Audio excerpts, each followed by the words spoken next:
जय हिंद सर। जय हिंद बच्चों। महामना इंस्टीट्यूट के यूट्यूब चैनल में आपका स्वागत है। आज के क्लास में हम लोग जो आपका पहला चैप्टर चल रहा है ठोस अवस्था, उसमें आज हम लोग पढ़ेंगे। इसके पहले हम लोग ठोस के प्रकार पढ़ चुके हैं, क्रिस्टलीय और अक्रिस्टलीय। आज हम लोग क्रिस्टलीय ठोस के प्रकार के बारे में पढ़ेंगे। तो आपको पहले बता दूं कि क्रिस्टलीय ठोस वे ठोस होते हैं जिसकी एक निश्चित आकृति होती है, जिसके गलनांक एक निश्चित होता है, एक निश्चित ताप पर गलता है, जिसको काटने पर एक चिकनी सतह मिलती है जो विषमदैशिक होता है। यही वास्तविक ठोस है और इसमें कणों की व्यवस्था दीर्घपरासी होती है। यहाँ तक हम लोग देखे थे। आज की क्लास में क्रिस्टलीय ठोस का वर्गीकरण पढ़ेंगे। तो स्टार्ट करते हैं। हेडिंग मैंने लगाई है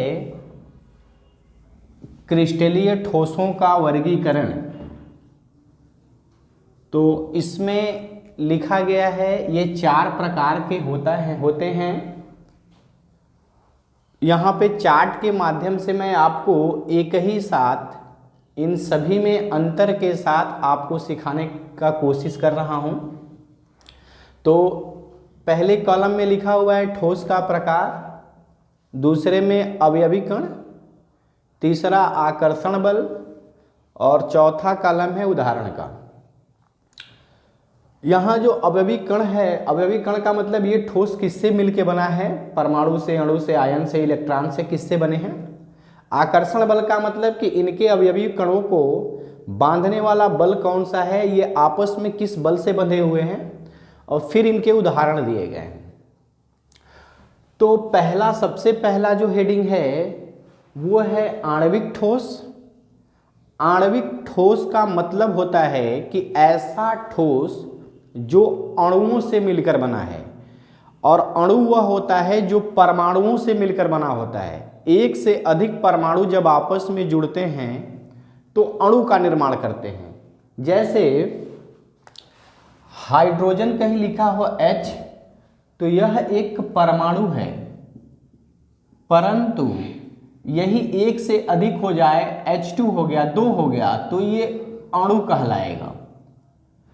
कार्बन है, परमाणु है, अब इसमें 2 ऑक्सीजन लग जाए तो ये अणु बन जाएगा। तो परमाणुओं के समूह को अणु कहते हैं।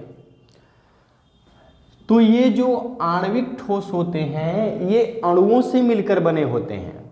अब इनको भी फर्दर कैटेगराइज किया गया है। तो पहला है अध्रुवीय, दूसरा ध्रुवीय और तीसरा हाइड्रोजन बंधित।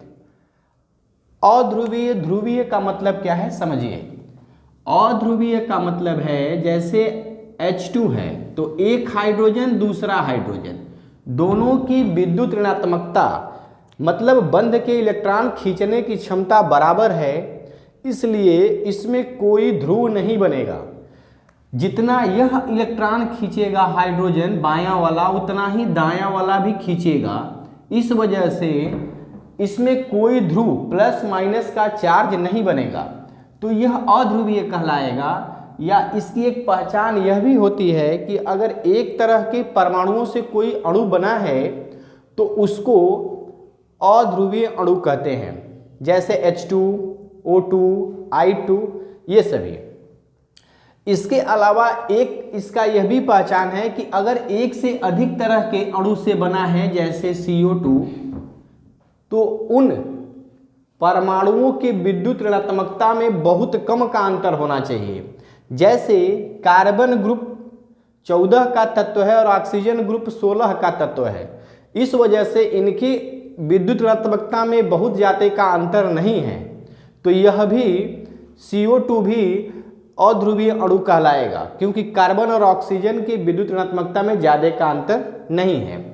तो अध्रुवीय वह अणु है जो समान परमाणुओं से मिलकर बना हो, या अगर असमान परमाणुओं से बना हो तो उनके विद्युत ऋणात्मकता में बहुत कम का अंतर होना चाहिए। अब ये जितने भी अध्रुवीय अणु होते हैं, जैसे एक हाइड्रोजन दूसरे हाइड्रोजन से जब जुड़ेगा तभी H2 बनेगा, तो एक हाइड्रोजन और दूसरे हाइड्रोजन के बीच में जो फोर्स लग रहा है एक दूसरे को बांधने के लिए, जोड़ने के लिए, इसको आप 11 क्लास में पढ़े होंगे, द्रव्य की अवस्थाएं एक चैप्टर था, उसमें आप कि जब अध्रुवीय अणु में जो बल लगता है इसको परिक्षेपण बल अथवा लंदन बल का नाम दिया जाता है। इसको डिटेल में आपको उस चैप्टर में पढ़ने को मिलेगा, लेकिन फिलहाल आप इतना ही जानिए कि जब अध्रुवीय अणु में जो बल एक दूसरे को बांध के रखता है उसका नाम होता है परिक्षेपण अथवा लंदन बल। इसके उदाहरण हैं H2, समान परमाणु है दोनों हाइड्रोजन का, दोनों आयोडीन है, या CCl4 है या CO2। ये अलग अलग हैं लेकिन इनके विद्युत ऋणात्मकता में बहुत कम का अंतर है, तो इसको हम लोग अध्रुवीय बोलेंगे। अब इसके बाद आणविक ठोस का ही दूसरा प्रकार जो ध्रुवीय है।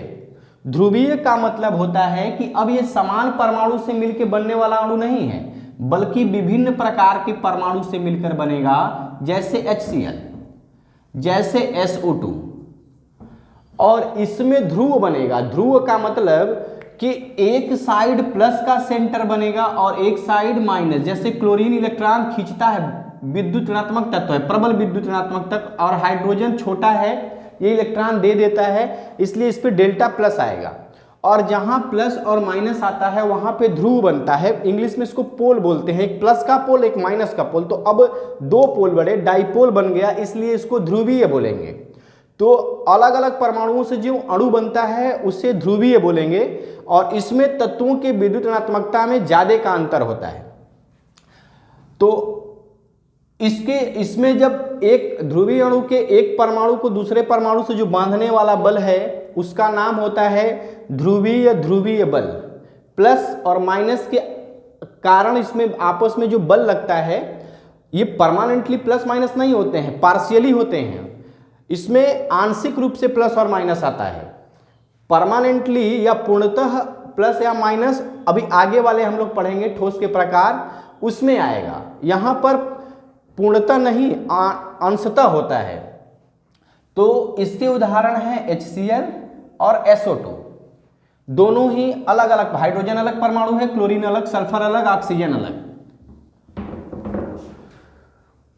तीसरा है आणविक ठोस का ही प्रकार हाइड्रोजन बंधित।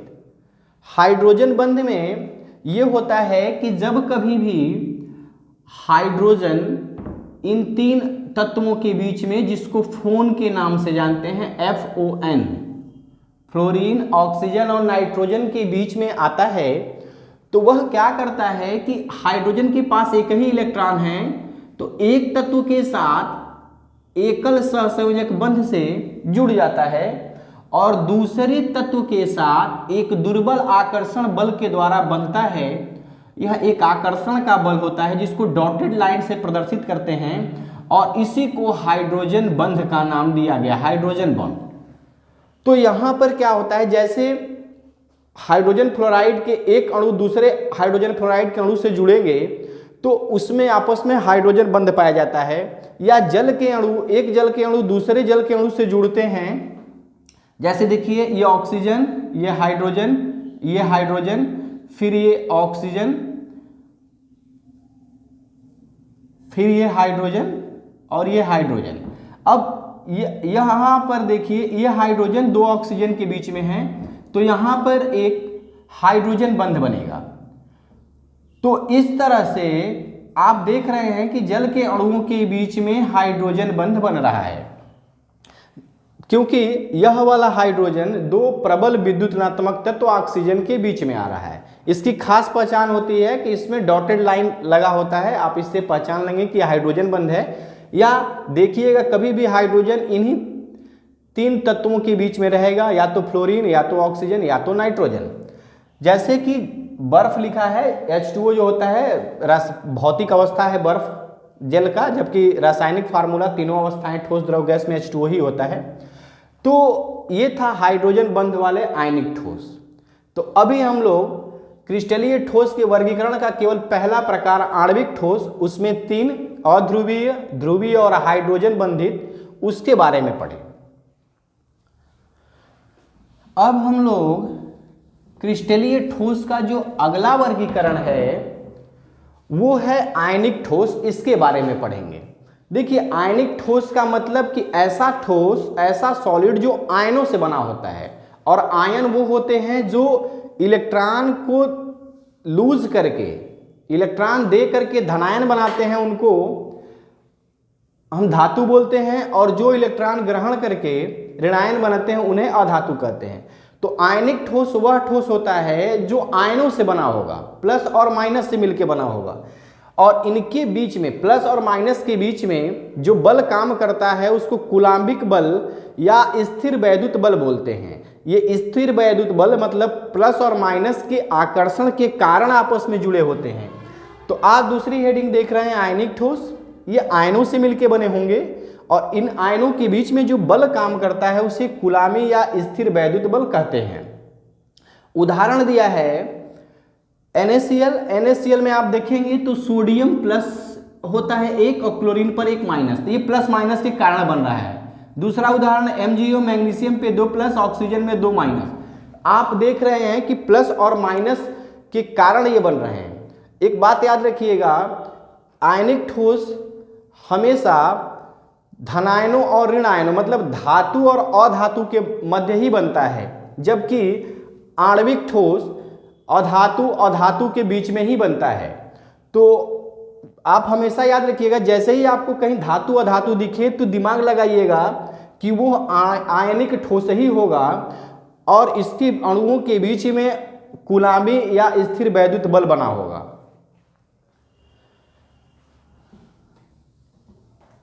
तीसरा है धात्विक ठोस। धात्विक ठोस का मतलब यह धातुओं के मध्य पाया जाता है। ऐसे ठोस जो धातुओं से मिलकर बने होते हैं, धातु जैसे हो गया आपका लोहा, हो गया आपका कॉपर, हो गया आपका चांदी, हो गया मैग्नीशियम, हो गया, जब ये आपस में जुड़ते हैं एक दूसरे से तो जो ठोस बनाते हैं उसको धात्विक ठोस, जो धातुओं से मिलकर ठोस बने हैं। आपको पता है कि धात्विक ठोस में केवल एक ही परमाणु है, तो परमाणु एक ही है, तो उसमें क्या होता है कि बहुत सारे इलेक्ट्रॉन होते हैं और इलेक्ट्रॉनों के बीच में एक न्यूक्लियस होता है। तो इलेक्ट्रॉनों के समुद्र में न्यूक्लियस, जिसको नाभिक बोलते हैं, वो उपस्थित होता है। अगर इस तरह का कंडीशन आएगा और अगर आपस में नाभिक में प्लस होते हैं प्रोटॉन और इलेक्ट्रॉन माइनस, तो प्लस और माइनस के आकर्षण में बंधे होते हैं, तो इस तरह के ठोस को धात्विक ठोस बोलते हैं। तो ये तीसरे में आप देख रहे हैं लिखा है धात्विक ठोस। अवयवी कण में लिखा है कि विस्थानाकृत इलेक्ट्रॉन के समुद्र में धनायन, बहुत सारे इलेक्ट्रॉन होंगे, उनके बीच में धनायन न्यूक्लियस पड़ा रहेगा, नाभिक रहेगा। इनके अणु, इनमें आपस में लगने वाले बल को चूंकि धातु है तो धात्विक बंध बोलेंगे। और उदाहरण आप देख रहे हैं, सभी धातु दिए गए हैं, आयरन है, कॉपर है, चांदी है, मैग्नीशियम है। लास्ट है सहसंयोजी, अथवा इसी का दूसरा नाम होता है नेटवर्क ठोस। सहसंयोजी या नेटवर्क ठोस आप पढ़े होंगे कि कार्बन जो होता है, कार्बन के 3 अपर रूप पाए जाते हैं। 3 अपर रूप में डायमंड, ग्रेफाइट और फुलरीन, हीरा, ग्रेफाइट और फुलरीन। तो ये वे ठोस होते हैं जो नेटवर्क के रूप में, जाल के रूप में एक दूसरे से जुड़े होते हैं। इनका एक परमाणु दूसरे परमाणु से एक नेटवर्क, जाल और 3D स्ट्रक्चर में पाए जाएंगे। इस तरह के ठोस को सहसंयोजी या नेटवर्क ठोस कहते हैं। इसमें सारे परमाणु ही होते हैं, एक अवयवी कण या दूसरा अवयवी कण, सारे के सारे कण परमाणु होते हैं। जैसे आप देखे होंगे डायमंड में या ग्रेफाइट में केवल कार्बन ही होता है परमाणु, उसकी बहुत सारी संख्याएं होती हैं और एक दूसरे से जाल के रूप में, नेटवर्क के रूप में जुड़ा होता है। और कार्बन कार्बन से जुड़ेगा तो कार्बन आयनिक बंध कभी नहीं बनाता, वो सहसंयोजक बंध ही बनाता है। तो नेटवर्क के एक परमाणु दूसरे परमाणु से सहसंयोजक बंध से जुड़े होते हैं। इसलिए यहां आप देख रहे होंगे कि प्रकार सहसंयोजक या नेटवर्क ठोस अवयवी कण परमाणु होते हैं और इनमें जो बंध है आपस में वो सहसंयोजक बंध होता है। उदाहरण में लिखा है ग्रेफाइट, ये कार्बन के अपर रूप हैं। हीरा, ग्रेफाइट और कार्ट जो होता है वो सिलिकॉन डाइऑक्साइड को कार्ट बोलते हैं या SiO2, ये इसके उदाहरण है। ये सभी वही परमाणु आपस में जुड़ते हैं जिसमें नेटवर्क श्रृंखलन गुण पाया जाता है, जो श्रृंखलन गुण प्रदर्शित करते हैं। कक्षा 10 में आप श्रृंखलन गुण पढ़े होंगे, तो ये वे ठोस होते हैं। अब इसके आगे के क्लास में मैं आपको ये सिखाऊंगा कि इन ठोसों के प्रकार में ये कैसे होते हैं, इनका गलनांक क्वथनांक क्या होता है, कैसे मुलायम होते हैं, कठोर होते हैं, क्या होते हैं, ये हम लोग अगले क्लास में पढ़ेंगे। तो आज की क्लास में हम लोगों ने ये देखा कि क्रिस्टलीय ठोस कितने प्रकार के होते हैं, कौन कौन होते हैं, उनके अवयवी कण क्या हैं, ये कण आपस में किस बंध से जुड़े हैं, इनके उदाहरण क्या है, यही सब हम लोगों ने सीखा। तो आज की क्लास में बस इतना ही। आप हमारे महामना इंस्टीट्यूट चैनल को लाइक करें, सब्सक्राइब करें और शेयर करें। जय हिंद।